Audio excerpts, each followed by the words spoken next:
അകത്തേത്തറ കുന്നുക്കാട് വീട്ടിലേക്കുള്ള വഴി കയ്യേറുന്നതായി ആരോപണം.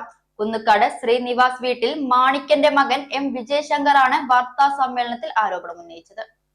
പാലക്കാട് അകത്തേത്തറ കുന്നുക്കാട് ശ്രീ കുറുമ്പ അമ്പലത്തിലേക്കും അമ്പലത്തിനപ്പുറത്തുള്ള വീടുകളിലേക്കുമുള്ള വഴി പരിസരവാസികൾ കയ്യേറിക്കൊണ്ടിരിക്കുകയാണെന്നും മുമ്പ് കാളവണ്ടിയടക്കം പോയിരുന്ന വഴി ഇപ്പോൾ കയ്യേറ്റം മൂലം വീതി കുറഞ്ഞ ഓട്ടോറിക്ഷ പോലും വീട്ടിലേക്ക് വരാൻ പറ്റാത്ത സ്ഥിതിയാണെന്നും കുന്നുക്കാട് ശ്രീനിവാസ് വീട്ടിൽ മാണിക്കന്റെ മകൻ എം വി ജയശങ്കർ വാർത്താ സമ്മേളനത്തിൽ പറഞ്ഞു. കുഞ്ചുമേനോൻ എന്ന വ്യക്തിയിൽ നിന്നും തന്റെ അച്ഛൻ മാണിക്കൻ അമ്പലം കഴിച്ച് ബാക്കി 35 സെന്റ് സ്ഥലം വാങ്ങിയിരുന്നു. ആ കാലഘട്ടത്തിൽ പ്രസ്തുത സ്ഥലത്തേക്ക് വരുന്നതിനുള്ള വഴിയാണ് ഇപ്പോൾ കയ്യേറിക്കൊണ്ടിരിക്കുന്നതെന്ന് വിജയശങ്കർ ആരോപിച്ചു. അമ്പല കമ്മിറ്റിയിൽപ്പെട്ടവർ തന്നെയാണ് കയ്യേറുന്നത് എന്നതുകൊണ്ട് മറ്റു പരിസരവാസികൾ മൗനം പാലിക്കുകയാണത്രേ. ഇതു സംബന്ധിച്ച് മുഖ്യമന്ത്രിയുടെ കരുതലും കൈത്താങ്ങും എന്ന പരാതി അദാലത്തിൽ പരാതി നൽകിയെങ്കിലും സ്ഥലമുണ്ട്, പക്ഷെ വഴിയുള്ളതായി രേഖയില്ലെന്നാണ് റവന്യൂ വകുപ്പിൽ നിന്നും മറുപടി ലഭിച്ചതെന്നും വിജയശങ്കർ പറഞ്ഞു. സ്ഥലത്തിന്റെ ആധാരപ്രകാരമുള്ള സ്ഥലം അവര് എല്ലാ ഇരുവശത്തുള്ള ആളുകൾ അളന്ന് തിട്ടപ്പെടുത്തി അവര് കഴിഞ്ഞു കഴിഞ്ഞാൽ ബാക്കിയുള്ള സ്ഥലം പൊതുസ്ഥലമായിട്ട് നമുക്ക് നിലനിർത്താൻ കഴിയും. അപ്പോൾ നമ്മുടെ മുൻകാലങ്ങളിൽ കാളവണ്ടി വന്ന വഴി സംജാതമാക്കാൻ കഴിയും. ഇതാണ് എനിക്ക് ഈ പറഞ്ഞ പത്രസമ്മേളനത്തിൽ പറയാനുള്ളത്. ആര് കയ്യേറി എന്നൊക്കെ വ്യക്തമായി പറയും. അതായത് ഈ അമ്പലം കുന്നുകാട് അമ്പലത്തിലെ ഇരുവശത്തുള്ള അമ്പലത്തിലെ ഇരുവശത്തുമുള്ള ആളുകൾ, അതായത് ഇപ്പൊ എന്താ വെച്ചാൽ ഈ രണ്ട് സ്ഥലത്തുള്ള ആളുകളുടെയും ഇപ്പൊ ഭാഗം നടന്നുകൊണ്ടിരിക്കുകയാണ്. അതിൽ അവരുടെ മുൻ തലമുറയുള്ള ആളുകളുടെയാണ് ഈ പറഞ്ഞ സ്ഥലങ്ങളായിട്ടുള്ളത്. അതായത് അവരുടെ ഇപ്പോഴും ഭാഗം വയ്ക്കുന്നതുകൊണ്ട് കൃത്യമായിട്ട് അവരുടെ ഇതില്ല. കല്യാണി ഇപ്പുറത്ത് കോമ്പി, അതുപോലെ തന്നെ വാസു അദ്ദേഹം മരണപ്പെട്ടു പോയി. പിന്നെ അമ്പലം കമ്മിറ്റി, അവരുടെ അമ്പലം കമ്മിറ്റി, ഇത് എല്ലാവരും അമ്പലം കമ്മിറ്റി ഉൾപ്പെട്ടവരൊക്കെ തന്നെയാണ് ഇതില്ല. അമ്പലം കമ്മിറ്റി സ്ഥിരമായിട്ടൊരു ഇതില്ല. അവരുടെ കൂടിയിട്ട് മറ്റേ നിശബ്ദം പാലിക്കുന്നതുകൊണ്ട് കൂടിയാണ് ഈ പറഞ്ഞ മറ്റേ സ്ഥലം കൈയേറിക്കൊണ്ടിരിക്കുന്നത്.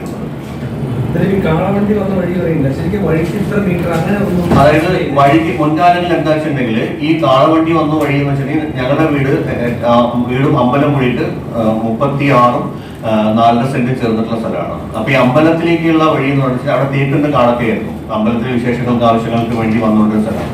അപ്പൊ അവിടേക്ക് ഇരുന്ന ആളുകൾക്ക് മുൻകാലങ്ങളിൽ ഇരുന്നവർക്ക് കാളവണ്ടി ഉണ്ടായിരുന്നു. അതിനുശേഷം നമുക്ക് എഴുതി തന്നതിന് ശേഷം അത് അമ്പലം വിറ്റ് കഴിഞ്ഞ് ബാക്കിയുള്ള സ്ഥലം മൊത്തം നമ്മൾ വാങ്ങിച്ചിട്ടാണ് ഇരിക്കുന്നത്. അപ്പൊ ആ സമയത്ത് നമ്മൾ ആ കാലഘട്ടത്തിലും പണ്ടത്തെ സിസ്റ്റത്തിനനുസരിച്ച് അച്ഛൻ വിശ്വാസമായതുകൊണ്ടും അവർ ഡെയിലി കെട്ടി തിരിച്ചിട്ടുണ്ടായിരുന്നില്ല. ആ സാഹചര്യത്തിലാണ് ഇവര് വഴിയില്ലാന്ന് വരുത്തിയിട്ടുള്ളത്. അതായത് ഇതിൽ സ്പെസിഫൈഡ് ഉണ്ട് വഴി എന്ന് പറഞ്ഞിട്ടുണ്ട്. പക്ഷെ നമുക്ക് ഈ പറഞ്ഞ അമ്പലത്തിൻ്റെലേക്ക് കയറുന്ന വഴി തൊട്ടുള്ളതിൽ നമ്മുടെ റവന്യൂ രേഖകളിൽ ഇല്ല എന്നാണ് അവർ പറയുന്നത് കാലങ്ങളായിട്ട്. പക്ഷെ നിലവിൽ അവിടെ ഉപയോഗിച്ചുകൊണ്ടിരിക്കുന്നുണ്ട് വഴി. മാത്രമല്ല നിലവിൽ ഇപ്പൊ ഞാൻ പറഞ്ഞ ഇലക്ട്രിക് പോസ്റ്റ് നമ്മൾ എന്റെ അച്ഛന്റെ പേരിലാണ് വാങ്ങിക്കുന്നത്. അപ്പൊ ഞാൻ കേസിൽ വർക്ക് ചെയ്തിട്ടുണ്ടായിരുന്നു. ആ സമയത്ത് നമ്മൾക്ക് ഇതിനെ കുറിച്ച് അറിയാമായിരുന്നു എന്താണെന്നുള്ളത്.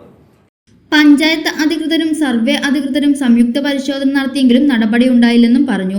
റോഡിൽ സ്ഥാപിച്ച വൈദ്യുതി പോസ്റ്റ് ഒരു വ്യക്തി വേലി കെട്ടിയിരിക്കുന്നതായും അമ്പലത്തിന്റെ ഊട്ടുപുര റോഡിലേക്ക് ഇറക്കി കെട്ടിയതും റോഡിന്റെ വീതി കുറയാൻ കാരണമായ തെളിവായി വിജയശങ്കർ പറയുന്നു. തങ്ങൾക്ക് അവകാശപ്പെട്ട വഴി ലഭിക്കുന്നതിന് പോലീസ് സ്റ്റേഷനിലും മനുഷ്യാവകാശ കമ്മീഷനും പരാതി നൽകാനുള്ള തയ്യാറെടുപ്പിലാണ് വിജയശങ്കർ. അത് പൊതുവായിട്ട് കൊടുത്തതിന് ശേഷമുള്ള ബാക്കി വരുന്ന മൊത്തം പോയി നമ്മളാ വഴിക്കുന്നത്, അച്ഛനെ വഴിക്കുന്നത്, എന്നിട്ട് താമസം വരുന്നത്. നിങ്ങളുടെ ആധാരത്തിന്റെ വഴി പറഞ്ഞിട്ടുണ്ടോ? ആധാരത്തില് എത്ര മീറ്റർ അങ്ങനെ വഴിയൊക്കെ പറഞ്ഞിട്ടുണ്ടാവില്ല. അതായത് 6 തോട്ടി എന്ന് പറഞ്ഞിട്ട് കാണിക്കുന്നുണ്ട് വഴി. 6 തോട്ടിക്ക് വഴി, പണ്ടത്തെ അളവിലുള്ള 6 തോട്ടിക്ക്. പക്ഷെ അമ്പലം വരെയുള്ള സ്ഥലമുണ്ടല്ലോ സാർ, അമ്പലം വരെയുള്ള സ്ഥലമുണ്ടല്ലോ, അത് പറഞ്ഞ പോലെ നമുക്ക് മാത്രമല്ല, അത് അമ്പലത്തിലേക്കും അമ്പലത്തെ തൊട്ടൊരു വീട്ടിലേക്കും കൂടിയിട്ടുള്ളതാണ്. അതാണ് ആ വഴി ശരിക്കും പറഞ്ഞാൽ അത് നിലനിന്ന് കിട്ടിയാൽ മാത്രമേ നിങ്ങളിലേക്കുള്ള വഴി കറക്റ്റാണ്. അവിടെ പ്രശ്നമില്ല. അവിടെയുണ്ട്, അതും കയറി അതിലാണ് ഇലക്ട്രിക് പോസ്റ്റ് കൈവരിക്കുന്നത്. അതായത് ഇവരെല്ലാം കൂടി ഒരു ടീമാണ്. അവരെന്നെ അവർ ചെയ്യുന്നു, അവരാരും ചോദിക്കാനില്ല എന്നുള്ളത് കൊണ്ടാണ്. എന്താ വെച്ചാല് മുമ്പ് അമ്പലം ഉപയോഗിച്ചു എന്ന് കരുതിയ എന്നുവെച്ചാൽ പറമ്പായി കിടന്ന സ്ഥലങ്ങള് അതിന്റെ തന്നെ ആളുകള് ക്ഷേത്രം പൊതുക്ഷേത്രമായി അവർ കൊടുക്കുമ്പോൾ അപ്പൊ ബാക്കിയുള്ള സ്ഥലങ്ങളൊക്കെ ആ കുടുംബക്കാരെല്ലാവരും ഭാഗം വെച്ചിട്ട് എടുത്തു എന്നാണ്. അങ്ങനെയല്ല, അത് ഈ 36 സെന്റ് സ്ഥലം നമ്മൾ തന്നെ മേടിക്കുന്നത്, അച്ഛൻ തന്നെ മേടിക്കുന്നത്. അതിന് മുമ്പുള്ള സ്ഥലം അത് ഓൾറെഡി ഉണ്ടായിരുന്നതാണ്. ആരുടെ പർച്ചേസ് ചെയ്ത് കുഞ്ചുമേനോൻ പറഞ്ഞ അത് ക്ഷേത്രം ഭരണാധികാരിയായിരുന്നു. അല്ല, അവർ ആക്ച്വലി കുഞ്ചുമേനടുത്ത് നമ്മൾ മേടിക്കുന്നത് ES ഉണ്ടായിരുന്ന താമസം ഉണ്ടായിരുന്നു. അവർ കാളവണ്ടിക്കുള്ളവരായിരുന്നു.